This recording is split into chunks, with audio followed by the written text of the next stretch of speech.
지난 시간에 토기장이와 깨진 옹기에 대하여 말씀을 드렸는데, 토기장이 비유는 토기장이가 진흙을 가지고 무엇을 만들든지 그건 토기장이의 마음이라는 거예요.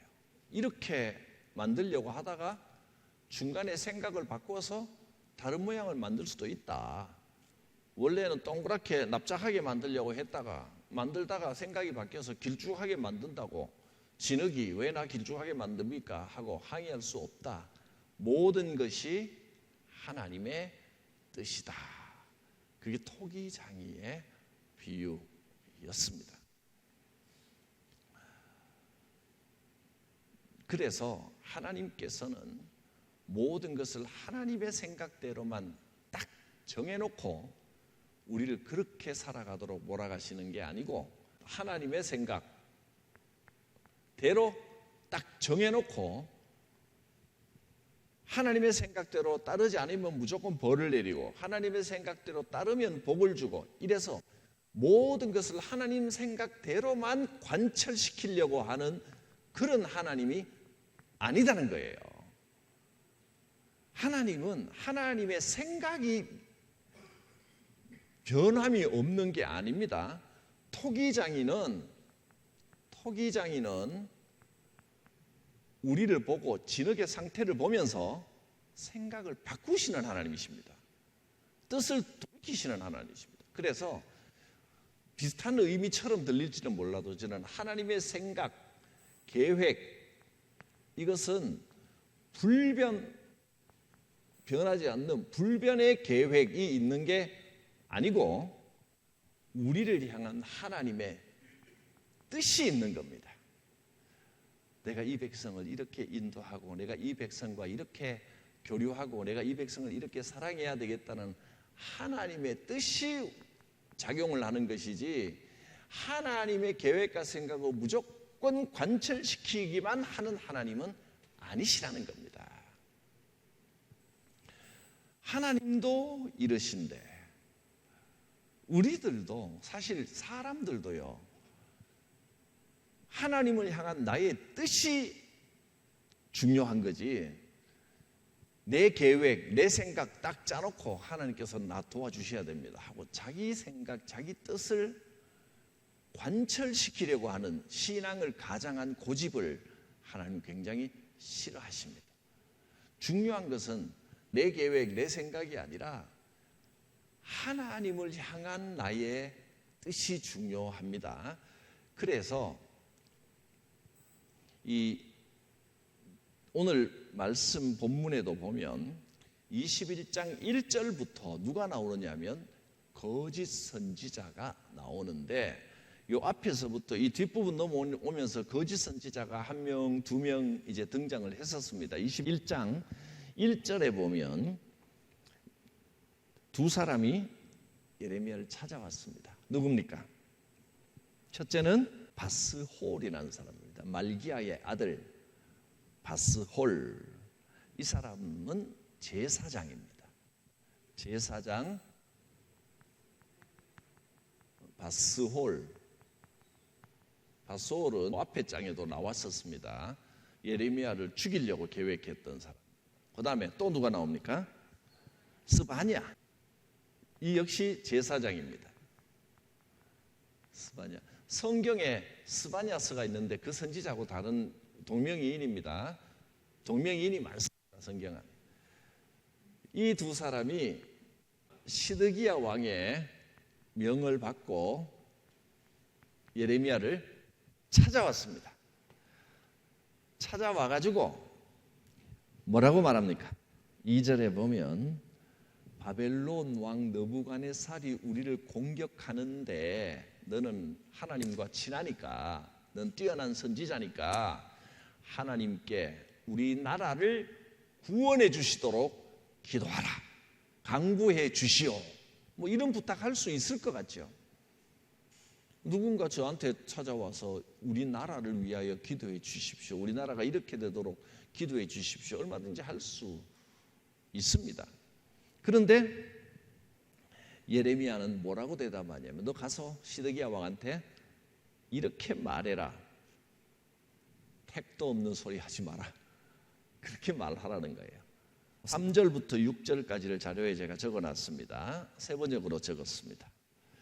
예레미야가 그들에게 대답하기를 너희는 시드기야에게 가서 이렇게 말하라. 내가 든 손과 강한 팔 곧 진노와 분노와 대노로 친히 너희를 칠 것이며 바벨론 왕 느부갓네살이 쳐들어와서 너희를 괴롭히는 것은 악한 사탄의 공격이 아니고 여호와 하나님과 사탄이 공격하고 서로 싸우기 때문이 아니고 하나님이 그들을 들어서 지금 너희를 치는 것이다. 정신 차려라 하고 말합니다. 그리고 너희가 지금 우리 구해주세요 하고 하나님께 간구할 때가 아니고 너희는 하나님의 말씀에 순종하는 태도를 먼저 배워야 된다. 말씀에 순종해야 된다. 이 내용을 보면 거짓 선지자들이 여기에 많이 나오는데 거짓 선지자들의 예언도 거짓 선지자들이 하는 말이나 이런 것들도 어느 게 옳은 것인지 어느 게 잘못된 것인지를 구분하기가 사실 쉽지는 않습니다. 자, 이 두 사람이 나라를 위하여 기도해달라. 이게 나라를 위기에서 건지도록. 이게 잘못된 겁니까? 이거 봐서 이게 가짜다, 거짓 선지자다라고 볼 수 있는 근거가 없습니다. 예레미야는 나라가 한번 예레미야는 뭐라 그랬습니까? 망해야 된다. 망한다. 반드시 망한다. 어떻게 보면 이게 약간 사이비 같지 않습니까?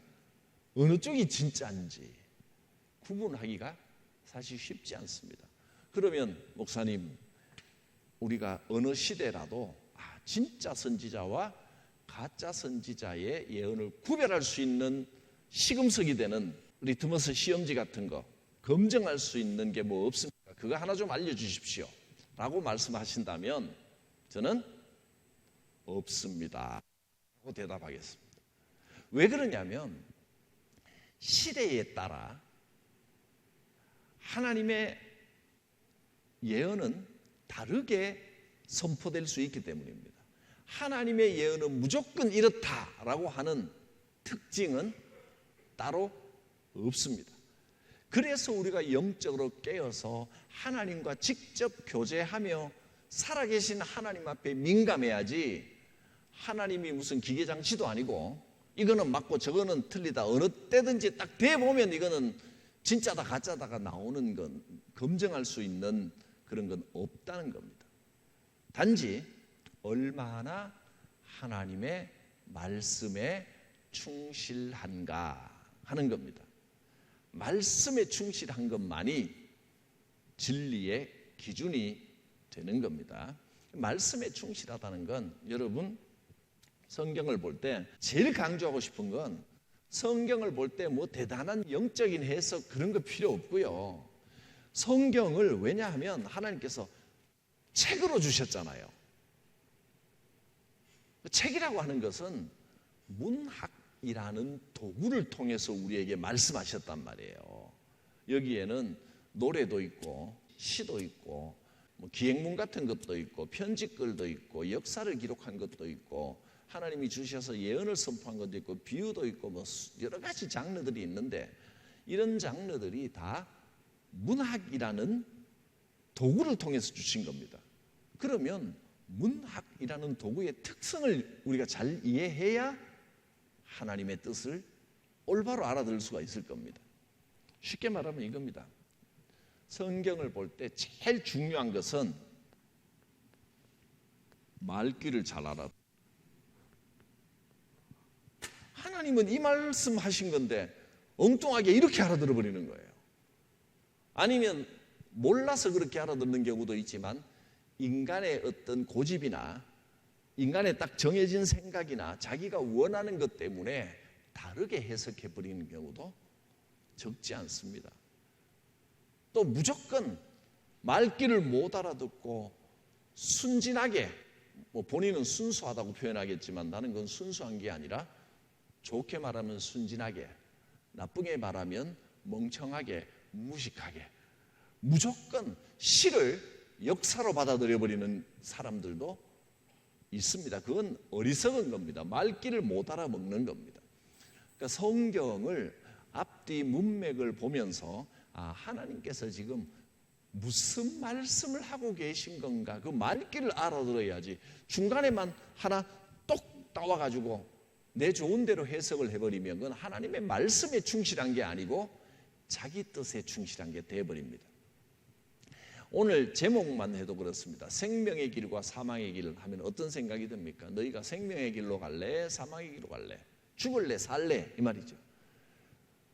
하나님 말씀 안 들으면 사망의 길, 죽는 거고, 내가 열심히 하나님 찾고 하나님 말씀 잘 듣고 하나님께 대해서 열심을 내면 생명의 길이 될 것이다, 이런 말씀 같은데 그 말귀를 완전히 자기가 좋은 대로 알아들은 겁니다.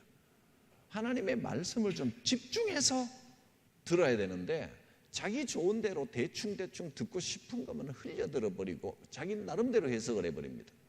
8절, 여호와께서 말씀하시기를 보라, 내가 너희 앞에 생명의 길과 사망의 길을 두었노라. 너는 이 백성에게 전하라 하셨습니다. 이 생명의 길과 사망의 길이 무엇인지 성경을 통해 직접 한번 살펴보겠습니다. 10절입니다. 여호와의 말씀이니라. 내가 나의 얼굴을 이 성읍으로 향함은 복을 내리기 위함이 아니요 화를 내리기 위함이라. 지금 백성들이 지은 죄 때문에 하나님께 복을 주십시오 하지만 지금 복을 줄 수 있을 때가 아니라는 겁니다. 이 성읍을 바벨론 왕의 손에 넘김이 될 것이요, 그는 즉 바벨론 왕은 그것을 불사르리라. 이 성읍이 불탈 것이다 하는 겁니다. 하나님께서 진노와 분노와 대노로 이 성을 망하게 하실 것입니다. 그러니까 사망의 길은 뭐냐 하면 이 성에 하나님이 그렇게 진노하시는데도 여전히 자기 죄를 깨닫지 못하고 하나님 살려주세요, 복 주세요 하고 그 성에 남아있는 자는 전부 죽을 것이다. 그러나 하나님께서 심판하시는 이 심판을 알고 우리가 잘못했구나 하고 이 상황을 받아들이고 바벨론 포로로 끌려가는 자들은 거기에서 다시 회복될 기회를 얻게 될 것이다. 바벨론 포로로 끌려가는 것이 생명의 길이고 여기에 남아있는 것이 사망의 길이다, 이렇게 말씀하시는 겁니다. 일반적으로 생각하는 것과는 반대 이야기가 되는 것 같습니다. 계속 보면 좀 더 분명해집니다. 11절에서 14절, 12절만 적어왔습니다. 다윗의 왕관은 들으라, 나 주가 말한다. 아침마다 공의로운 판결을 내려라. 너희는 고통받는 사람들을 구하여 주어라. 억압하는 자들의 손에서 그들을 건져주어라. 그렇지 않으면 그들의 악행 때문에 나의 분노가 불같이 일어나서 불탈 것이니 아무도 끌 수가 없을 것이다. 다윗 왕가와 즉 유다 왕국 사람들이 죄악 때문에 이들은 심판을 받을 수밖에 없게 되는 것이다 하는 겁니다. 22장으로 가면 유다 왕들이 어떤 죄를 지었는지, 그다음에 그들에게 이런 심판을 내린다라는 내용이 나옵니다. 22장 1절에서 9절까지 유다 왕실에 대하여 하나님께서 심판을 내린다, 그런 내용이고, 22장 11절 여호와께서 유다 왕 요시야의 아들 곧 그의 아버지 요시야를 이어 왕이 되었다가 이곳에서 나간 살룸에 대하여 이와 같이 말씀하시니라. 그가 이곳에 다시 돌아오지 못하고 잡혀간 곳에서 그가 거기서 죽으리라. 이 땅을 다시 보지 못하리라. 하나님이 심판하신다라는 내용입니다. 살룸이 누구냐 하면 요시야 왕의 아들이니까 아하스 왕입니다. 아하스 왕의 개인 이름이 살룸입니다. 그 다음에 여호야긴 왕에게 13절부터 19절까지는 여호야긴 왕이 이런 일을 당할 것이다. 4번 예루살렘에 대한 탄식, 또 마지막 5번 여호야긴 왕에게 주는 메시지입니다. 이런 내용들이 계속 나오고 있습니다. 이스라엘 백성들이 하나님의 말씀에 순종하지 않았기 때문에 반드시 망한다. 반드시 한번 이런 심판을 겪을 수밖에 없다. 그저 살려달라고만 해서 될 일이 아니다. 하나님의 뜻이 무엇인지를 분명히 알고 자신의 죄악의 깊이를 알고 하나님의 뜻을 받아들여라. 그런 예언을 예레미야가 계속 했습니다. 자, 23장으로 넘어갑니다. 23장 넘어가면 갑자기 1절부터 놀라운 말씀이 나오는데 여호와의 말씀이니라 하면서 새로운 소망을 주십니다. 미래의 왕 메시아 예언이 나오기 시작합니다. 보라, 때가 이르리니 내가 다윗에게 한 의로운 가지를 일으킬 것이라. 여기서 한 의로운 가지가 일어나는데 이건 그 의로운 가지, 한 인간이 대단해서도 아니고 백성들 때문도 아니고 누가? 내가 여호와 하나님께서 한 구원자를, 메시아를 보내신다는 겁니다. 이사야서의 예언의 흐름과 똑같죠. 그가 왕이 되어 지혜롭게 나라를 다스리며 세상에서 정의와 공의를 행할 것이며 그의 날에 유다는 구원을 받겠고 이스라엘은 평안히 살 것이며 그 이름은 여호와 우리의 공이라 일컬음을 받으리라. 하나님이 하십니다. 그러니까 여기를 보시면 이 거짓 선지자들 말은 그럴듯한데 와 예레미야의 선지자의 예언과 어떤 차이가 있느냐면 이 사람들은 기본적인 가치관, 그 토대가 뭐냐면 인간이 자기가 회개하고 돌이켜 하나님께 열심을 회복하면 하나님께서 다시 건져주시지 않겠느냐, 불쌍히 여기지 않겠느냐, 그럴듯한 말처럼 들립니다. 다시 해볼까요? 사람이 회개하고 돌이켜 하나님께 대한 열심을 회복하면 하나님께서 긍휼히 여기시고 우리를 건져주시지 않겠느냐. 이해가 갑니까? 여기서 뭐가 잘못된 것 같습니까? 때로는 이 말이 맞는 말일 수 있습니다. 그럴듯한 맞는 말처럼 보이지만 그러나 신앙의 기본 형태가 이런 고백에 근거하고 있다면 굉장히 위험합니다. 성경이 계속 이걸 말씀하십니다. 인간이 회개하여 돌이켜 하나님께 열심을 회복하면 하나님께서 복 주시고 건지신다. 그게 신앙이다. 뭐가 문제냐면 이게 주어가 문제입니다. 인간이 또 열심, 그러니까 인간의 열심이 해낸다. 이런 가치관을 깔고 있단 말이에요. 인간의 열심히 해내는 게 아닙니다. 인간이 하려고 하면 반드시 망합니다. 그럼 어떻게 돼야 합니까? 하나님께서 다윗의 뿌리에서 한 의로운 가지를 내셔서 그가 우리를 건지십니다. 하나님이 하신다. 항상 보면 참된 선지자의 예언의 바탕에는 하나님께서 하신다. 주어가 중요합니다. 누가 하는지 이게 있고, 여기는 그럴듯해 보이지만 인간의 열심히 해낸다. 이런 가치관이 깔려 있다는 겁니다. 여러분, 인간이 하는 게 아닙니다. 하나님께서 하십니다. 이 고백이 분명해야 됩니다. 23장 9절을 보겠습니다. 선지자들에 대한 말씀. 예언자도 썩었고 제사장도 썩었다. 나는 그들이 나의 성전 안에서도 악행 저지르는 것을 보았다. 나 주의 말이다. 즉 예언자도 썩고 제사장도 썩고 교회도 썩고 성전도 썩고 다 썩었다. 왜 그렇게 됐습니까? 이것 때문입니다.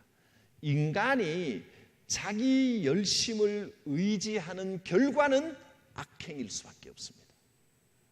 우리는 우리의 신앙의 핵심은 항상 하나님께서 하신다. 이게 신앙입니다. 그러므로 하나님을 믿으면 됩니다. 그게 믿음입니다. 우리는 믿음이라고 하면서 자꾸 내가 하는 걸 믿음이라고 우기니까 인간이 하는 것은 인간의 열심은 믿음이 아니고 그건 결국 악행으로 갈 수밖에 없습니다. 하나님께서 하십니다. 할렐루야. 하나님만 의지합니다. 23장 제일 마지막입니다. 여호와의 엄중한 말씀 읽겠습니다. 이 백성 가운데 어느 한 사람이나 예언자나 제사장이 너에게 와서 부담이 되는 주의 말씀이 있느냐 하고 묻거든 너는 그들에게 대답하여라. 부담이 되는 주의 말씀이라고 하였느냐? 나 주가 말한다. 너희가 바로 나에게 부담이 된다. 그래서 내가 이제 너희를 버리겠다고 말하였다고 하여라. 또 부담이 되는 주의 말씀이라는 말을 사용하는 예언자나 제사장이나 백성이 있으면 내가 그 사람과 그 집안에 벌을 내리겠다고 하여라.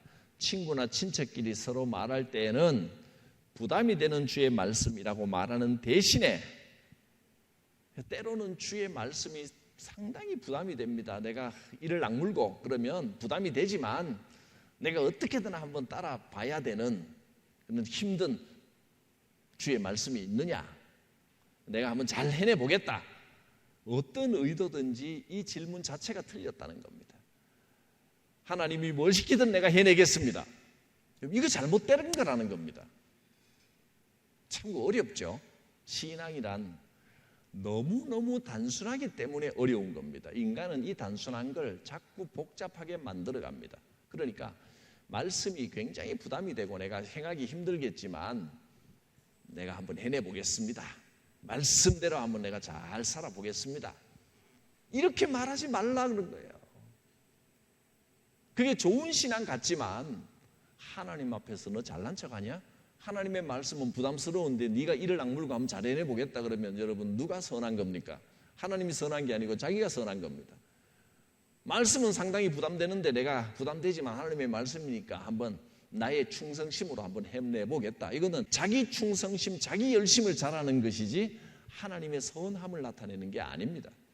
앞으로는 그렇게 부담이 되는 주의 말씀이 있느냐 그렇게 말할 것이 아니라 뭐라고 말하라 그랬습니까? 그 대신에 주께서 무엇이라고 대답을 하셨느냐, 주께서 무슨 말씀을 하셨느냐 하고 물어야 한다고 일러 주어라. 이것이 하나님의 말씀에 대한 우리의 올바른 자세요 태도입니다. 이렇게 가르쳐 주셨습니다. 이제 24장으로 넘어갑니다. 좋은 무화과와 나쁜 무화과. 이제 생명의 길과 사망의 길에 대한 설명이 좀 구체적으로 24장에서 나오는 겁니다. 무화과를 통하여 그 말씀의 뜻이 무엇인지가 여기 와서 좀 분명하게 나타납니다. 어떤 예언이냐면 한 광주리에는 처음 익은 듯한 극히 좋은 무화과가 있고 한 광주리에는 나빠서 먹을 수 없는 극히 나쁜 무화과가 담겨 있었습니다. 이게 어떤 예언이냐 하면 이스라엘 하나님 여호와께서 이렇게 말씀하십니다. 내가 이곳에서 옮겨 갈대아인의 땅, 즉 바벨론에 포로로 잡혀오게 한 유다 포로를 오히려 잡혀간 사람들이, 나라가 망하고 붙잡혀간 사람들은 하나님의 뜻이로구나 하고 순응한 사람들이기 때문에 오히려 그 사람들을 이 좋은 무화과 같이 내가 잘 돌볼 것이다. 내가 그들을 돌아보아 좋게 하여 다시 이 땅으로 인도하여 세우고 헐지 아니하고 뽑고 심고 뽑지 아니하겠고 내가 여호와인 줄 아는 마음을 그들에게 주어서 그들이 전심으로 내게 돌아오게 하리니 그들은 내 백성이 되겠고 나는 그들의 하나님이 되리라. 주님이 주시는 고난에 순종하고 그 고난을 받아들인 사람은 다시 회복시켜 주고 좋은 무화과처럼 잘 돌보아 주겠다 하는 약속입니다. 우리가 살다 보면 이 말씀이 왜 중요하냐면 정말 이 살다 보면 이런저런 고난이 찾아오거든요. 생각지 못하고 예상치 못하는 고난이 찾아오면 처음에는 내가 기도하면서 하나님 도와주세요 이 고난을 막 이기려고 합니다. 근데 그것도 내 뜻대로 다 되나요? 내 뜻대로 안 되고 생각지 않은 방향으로 막 흘러가고 고난이 너무 크면 나중에는 어떻게 되느냐 하면 하나님 나한테 왜 이러십니까? 왜 이런 고난이 주십니까? 나 너무 힘듭니다. 제발 좀 건져주세요. 어떻게 여기까지 몰아가십니까? 건져주세요, 건져주세요만 기도의 제목이 되어버립니다. 시험 들게 됩니다. 예배를 드려도 하나님 살아계신 거 맞나? 왜 이런 고난을 이렇게까지 주시나? 이런 생각이 자꾸 듭니다. 나쁜 무화과가 되는 겁니다. 좋은 무화과는 물론 고난이 다가올 때 하나님 건져주시옵소서 하는 기도도 하지만 이 고난에 하나님의 뜻이 있을 것이다. 고난을 무조건 건져달라, 끝까지 피해달라, 포기하지 않고 막 끝까지 이 고난에 저항하기보다는 내가 하나님의 뜻을 다 알 수는 없지만 이 고난 가운데서 하나님의 뜻을 찾으려고 하는 사람, 살아계신 하나님께서 나한테 이렇게 어려움을 주셨다면 왜 그러셨을까?